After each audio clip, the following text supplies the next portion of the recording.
তার মানে সম্পত্তির ভাগ নিয়ে তোর মামাদের সাথে গন্ডগোল করছে তোর বাবা? হ্যাঁ, আমার ভাইয়া কিডনি রোগে অসুস্থ, হাসপাতালে ভর্তি আছে। মামারা সাহায্য করবে তো দূরের কথা, একটু খোঁজও নেয়নি। তাহলে তো তোর মা ঠিক কাজটাই করেছে, কারণ বোনেদের ভাগ তো তোর মামার দিতেই হবে। কিন্তু আমার মামারা 10 টাকার জিনিস 1 টাকায় চায়, আমার মা ওইটার মধ্যে রাজি হয়নি। তার জন্য আমার মা মামাদের চোখে কালো হয়ে গেছে। এমন মামাদের কপালে ঝাঁটা মারি যারা বোনেদের সম্পত্তি নিয়ে কাপন্ন করে। আমার কথা বাদ দে। আচ্ছা, তোর ভাই যে জিনিস, তুই কি তাদের কাছ থেকে সম্পত্তির ভাগ নিতে পারবি? কেন পারবো না? আমি কি আমার বাপ মার সন্তান না? আমার মাও ঠিক এই কথাটাই বলছে আমার মামাদের।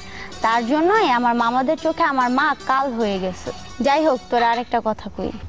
মানা করছে কে? কনা তোর বিয়াই বাবু এত বোকা কেন রে? কেন, কি করছে? কিছুই করে নাই, ওর একটা চোখ টিপে দিয়েছিলাম। কি?